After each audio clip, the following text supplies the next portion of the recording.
Last episode, Emma and Alex discovered they were both more than they appeared to be, and the line between their fake relationship and real feelings was already starting to blur. Now, with their practice date approaching, both of them were about to learn that some things cannot be rehearsed. Saturday morning arrived with the kind of crisp autumn air that made everything feel full of possibility.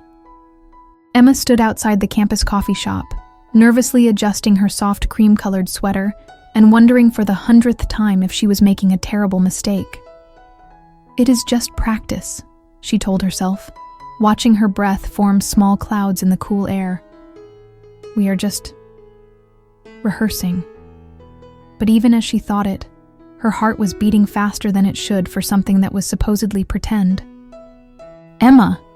She turned to see Alex jogging toward her, slightly out of breath and looking unfairly handsome in a navy sweater that brought out his eyes.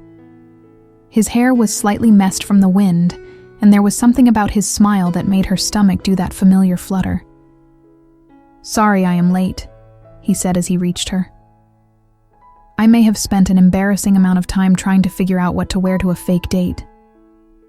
Emma laughed, some of her nervousness easing. "And what exactly does one wear to a fake date?" "Apparently, whatever makes you look like you are trying but not too hard," Alex said with a self-deprecating grin. "How did I do?" Emma looked him over, trying to ignore the way her pulse quickened at his proximity.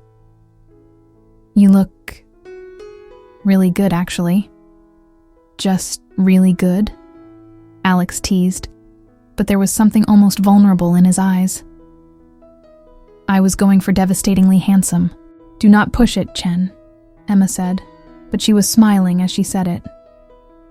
"Fair enough," Alex said, offering her his arm. "Shall we go practice being madly in love?" Emma felt her breath catch slightly at his casual use of the word love, even in jest. She slipped her arm through his, very aware of the warmth of his body next to hers. "So," Alex said as they walked, "I have been thinking about our story. How we met, how long we have been dating, that sort of thing."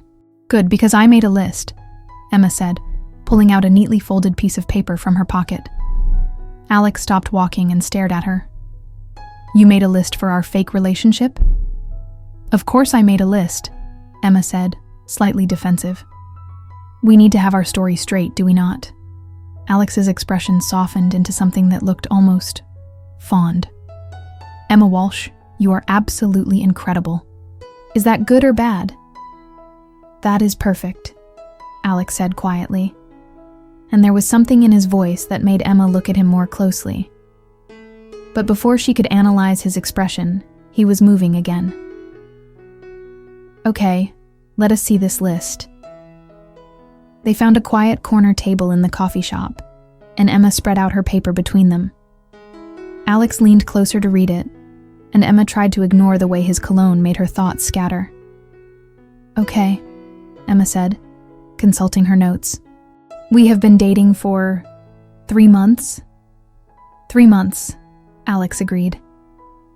"Long enough to be serious, but not so long that my grandmother will be expecting an engagement announcement." "Good point." "And we met when I was tutoring you in calculus." "Which is actually true," Alex pointed out. "Right, which makes it easier to remember," Emma said. "I thought we could say that you asked me out after our second tutoring session." "When did I supposedly ask you out?" Emma consulted her list again. "You brought me coffee and said you had been thinking about me all week." Alex raised an eyebrow. "Did I now? And what did you say?" "I said yes, obviously, or we would not be dating." "Right," Alex said, but something flickered across his face. "And what does fake Alex call you? Pet names and all that?" Emma felt her cheeks warm. I had not really thought about that part." "Well, we should probably figure it out. My grandmother will definitely notice if I do not have any nicknames for my girlfriend." "What did you call your previous girlfriends?" Emma asked, then immediately regretted the question. She was not sure she wanted to know about Alex's dating history. Alex was quiet for a moment. I do not know. Generic stuff, I guess. Babe, honey, that sort of thing. That does not seem very... you. What do you mean? Emma struggled to find the right words. I mean, you are more thoughtful than that. You notice details. Like the way you remembered I might like taro boba. Alex looked at her with an expression she could not quite read. What makes you think I would have a special nickname for you? I do not know, Emma said, feeling suddenly self-conscious. You seem like the kind of person who would pay attention to what makes someone unique. Emma, Alex said softly, and there was something almost reverent in the way he said her name. What if I just called you Emma? There is nothing wrong with your name. But would that not seem weird to your family? Most couples have pet names.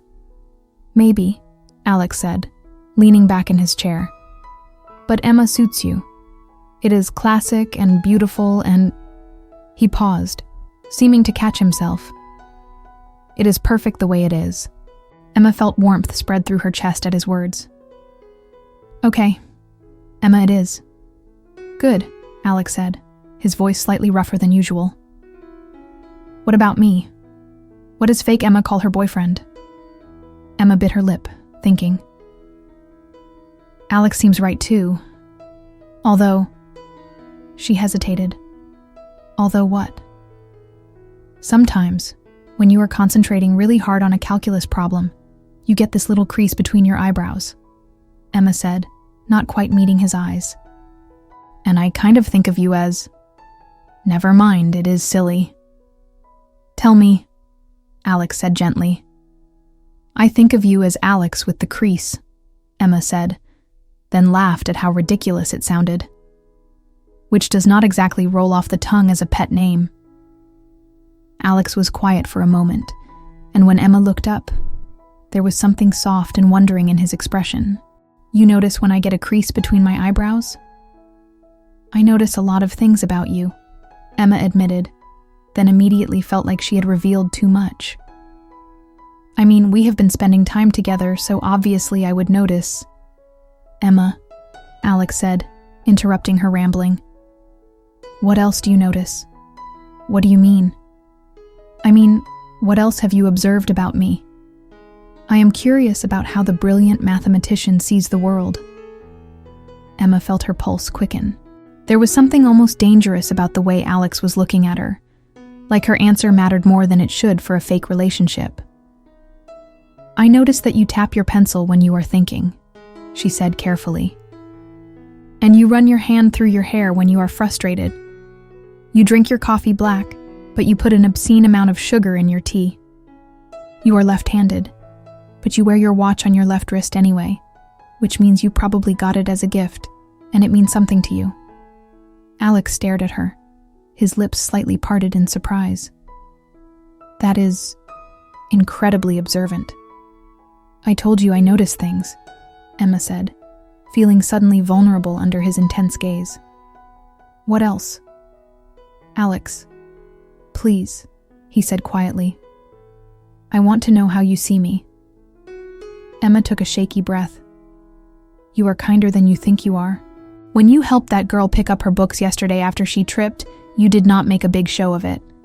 You just did it. And when you are explaining something you are passionate about, your whole face lights up. You get animated and beautiful. The word slipped out before Emma could stop it, and she felt her cheeks burn with embarrassment. Beautiful, Alex repeated softly. I just meant... Emma, Alex said, reaching across the table to cover her hand with his. What are you doing to me? What do you mean? I mean, you see all these things about me that I did not even know I did.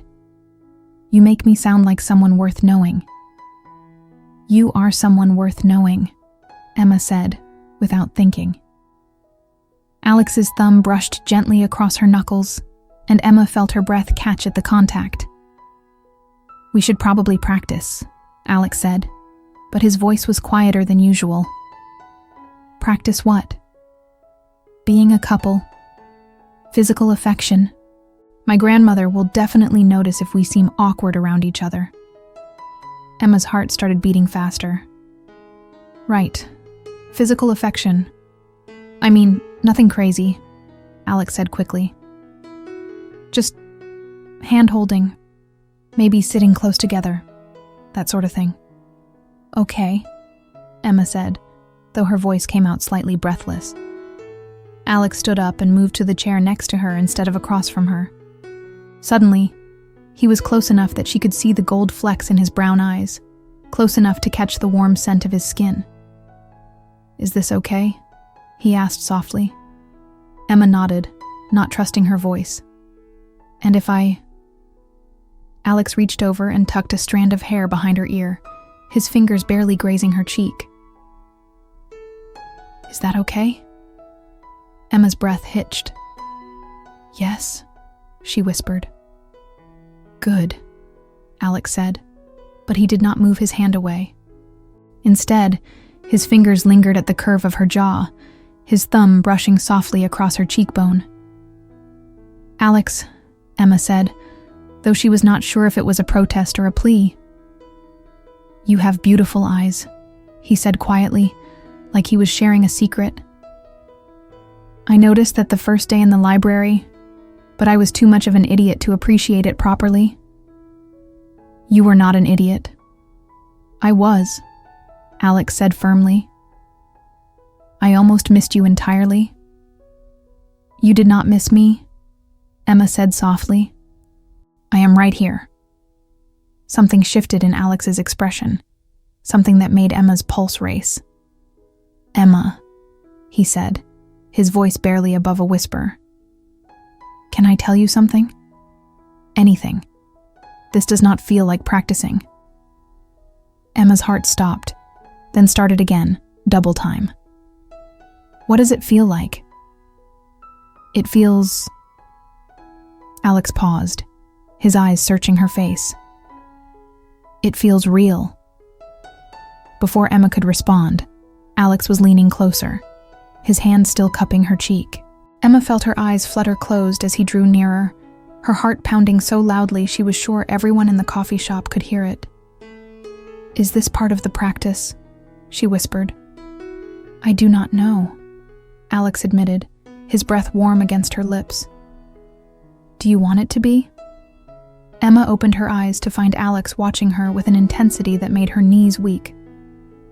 I do not know either, she said honestly. Then let us find out, Alex murmured, and closed the remaining distance between them. The kiss was soft at first, tentative, like Alex was giving her time to pull away. But Emma found herself leaning into him instead, her hand coming up to rest against his chest, where she could feel his heart racing just as fast as hers. Alex made a soft sound against her lips and deepened the kiss, his other hand coming up to frame her face. Emma felt like she was melting, like every nerve ending in her body had suddenly come alive. When they finally broke apart, both of them were breathing harder than they should have been. Emma, Alex said, resting his forehead against hers. Yeah? That was really good practice? Emma suggested weakly. Alex laughed, a soft, breathless sound. If that was practice, I cannot wait to see the real thing. Emma's eyes widened at his words, and Alex seemed to realize what he had implied. I mean, he started. I know what you meant, Emma said quietly. They stared at each other for a long moment, the weight of what had just happened settling between them. Alex, Emma said carefully, what are we doing? I wish I knew, Alex said honestly. Emma, this was not supposed to happen. The kiss? The feelings, Alex said quietly. I was not supposed to actually... He trailed off, but Emma's heart leaped at the implication. Actually what? Alex was quiet for a long moment, his thumbs still tracing gentle patterns on her cheeks. "Actually care about you this much," he said finally, so softly she almost did not hear him. Emma felt her breath catch. "Alex." "I know," he said quickly. "I know this complicates everything. I know we agreed this was just pretend, and now I am screwing it all up by catching actual feelings for my fake girlfriend." "You are not screwing anything up," Emma said softly. "I am not?" "No, because..." Emma took a shaky breath. "Because I think I am catching feelings for my fake boyfriend too." Alex's eyes widened. "Really? Really?" Emma confirmed, then laughed shakily. "God, we are a mess, are we not?" "The best kind of mess," Alex said, his smile soft and genuine. They sat in comfortable silence for a moment, Alex's hand still framing her face, Emma's hand still resting over his heart. "So what do we do now?" Emma asked. "I do not know," Alex admitted. "But Emma?" "Yeah? Whatever this is, whatever it becomes, I do not want to pretend anymore." Emma felt her heart soar at his words. "No more pretending?" "No more pretending," Alex confirmed, then leaned down to kiss her again, softer this time but no less meaningful. When they broke apart, Emma was smiling so wide her cheeks hurt. "There is just one problem," she said. "What is that?" "We still have to convince your grandmother we are a couple." Alex laughed, pulling Emma closer to his side. "Emma, after that kiss, I do not think we will have any trouble convincing anyone that what we have is real." "Because it is real now," Emma said, still marveling at the truth of it. "Because it is real," Alex agreed, pressing a soft kiss to the top of her head. Emma snuggled closer to him, feeling perfectly content for the first time in maybe ever. But as she settled against Alex's side, a thought occurred to her. "Alex, there is something I should probably tell you." "What is that?" "I have never actually been anyone's real girlfriend before." Alex pulled back to look at her, surprise written across his features. "Never?" "Never," Emma confirmed, feeling her cheeks warm with embarrassment. "I told you I was not exactly experienced in the romance department." "Emma," Alex said gently, "you do realize that just makes you even more incredible, right?" "How?" "Because it means I get to be your first," Alex said softly. "Your first real boyfriend, your first real relationship. And Emma, I promise I am going to do everything I can to make sure I am worthy of that." Emma felt tears prick at her eyes at the sincerity in his voice. "Alex, I mean it," he said, cupping her face again. "You are precious, Emma Walsh, and I am going to spend every day proving that I know how lucky I am." Before Emma could respond, her phone buzzed loudly on the table. She glanced at it and felt her stomach drop. "What is it?" Alex asked, noticing her expression. "It is a text," Emma said, her voice tight with sudden anxiety. "From someone named Sophia. She says she heard you were bringing someone special to dinner tonight, and she cannot wait to meet your new girlfriend." Alex went very still beside her.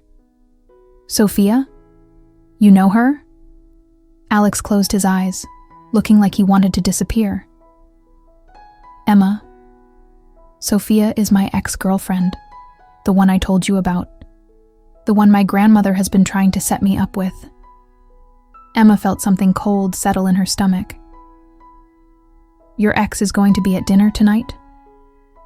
"Apparently," Alex said grimly. "And Emma, Sophia is everything I am not. She is confident, experienced, glamorous. She is exactly the kind of girl my family expects me to end up with."